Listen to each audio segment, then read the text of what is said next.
Have you ever thought about starting your own podcast? When we were trying to get this podcast off the ground, we had so many questions. How do we record an episode? Where do we find background music? How do we get our show on Apple Podcasts, Spotify, and all the other places that people like to listen? And where do we find advertisers? The answer to every one of these questions is really simple.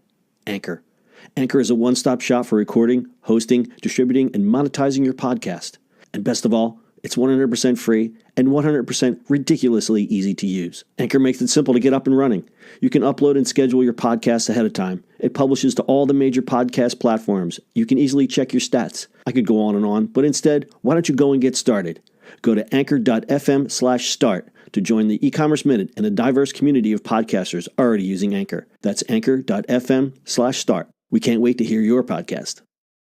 It's the E-commerce Minute, your daily dose of e-commerce, tech, and retail news with your hosts, Bart Mraz and John Suter. The E-commerce Minute is a production of Sumo Heavy, a digital commerce consulting firm in Brooklyn, New York, and Philadelphia. Find us on the web at sumoheavy.com. It's E-commerce Minute, episode 346. In today's episode, CVS pilots CarePass membership program. Pharmacy chain CVS is piloting a membership program in Boston called CarePass.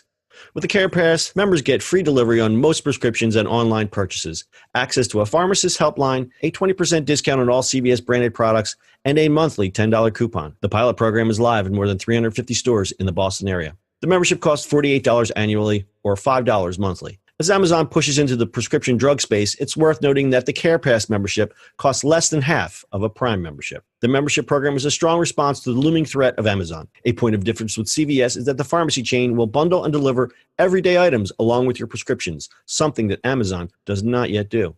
CVS Pharmacy President Kevin Horican told CNBC, quote, "We think it's a one-of-a-kind marketplace, but the reason for doing it is a direct response of the interest that our customers have shown in the program," end quote. Drug chains have seen a decline in store traffic as fewer customers come to the stores for everyday items, choosing instead to order online. CVS and Walgreens are pulling some of the products and dedicating more space to health services, and CVS is acquiring healthcare provider Aetna for $69 billion.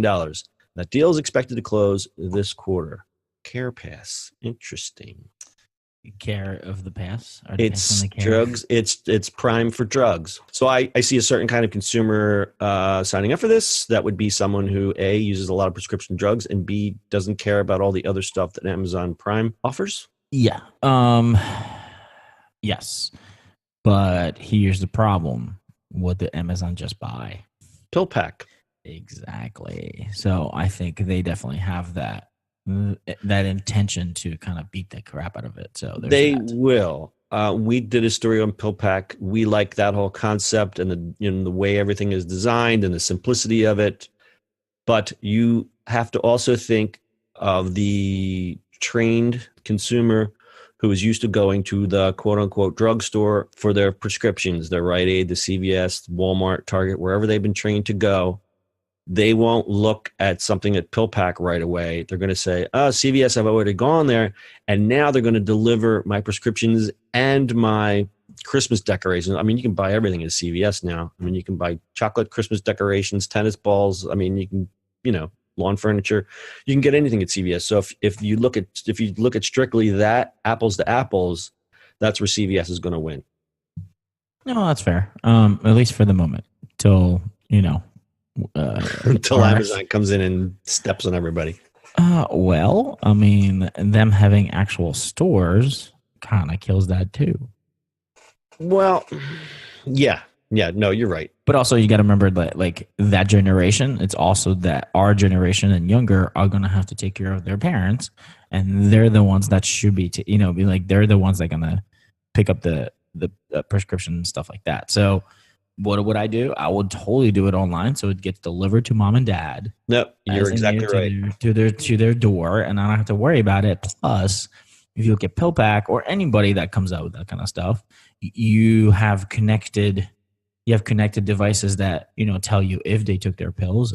Is there many? Are they overtaking it? What's going on? Like, there's a lot more to it. Like, you're gonna see a lot more healthcare type of things. Devices that not only monitor your parents, because that's what's going to happen, right? But also you figure out how many pills they're taking, if they've seen a doctor, like all those kind of connected things. That is an excellent point. And I think with CVS buying healthcare provider Aetna, you're going to see, and this is what needs to happen for the bricks and mortar change, is that they need to integrate more health services into their infrastructure, whether it be setting up healthcare areas. I know, I don't know if you read that book about Theranos where they had the blood testing thing, the big scandal.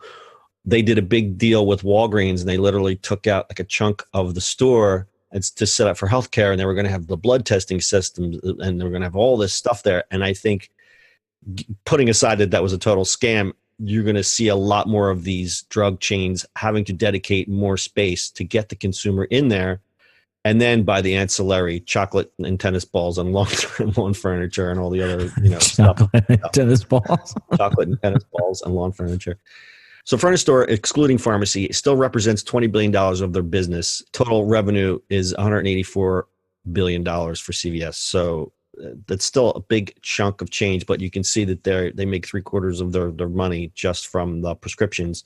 So if they can find an easier way to get the prescriptions into the consumer's hands and offer them a little perk that will keep them away temporarily or forever from Amazon and the pill pack threat, that's what they need to do.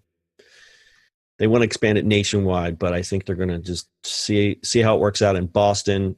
I know a lot of people are going to balk at a membership fee, and they're not going to quite do I'm going to compare it to Prime, because as of right now, they're not thinking that right now, Amazon for drugs is not top of mind. It's only top of mind to you and I because we're in the business, but I don't think people yet are quite understanding what this threat of with Amazon is and what it's going to offer and what it's going to do to the drug business. I think there's going to be a lot of panic in the drug space once that happens. I think there already is. It's just one of those. It's going to come. It's coming like Christmas. You can't avoid it. Nope. And Amazon has that handle too. That's true. All right. So if you want to check it out, you go to CVS, look up their CarePass membership program. Right now it's only in Boston, but maybe it'll be coming to a store near you. Bart, do you have anything else, Dad? That's it, sir. All right. That's your e-commerce minute for today. We'll see you on the internet tomorrow. That's it for today's show. If you like the show, do us a favor and subscribe or leave us a review on iTunes. And don't forget, you can now listen to the e-commerce minute on your Amazon device. Just add e-commerce minute to your flash briefing. And finally, if you have a comment or suggestion or just want to say hi, find us on social media @Sumo Heavy.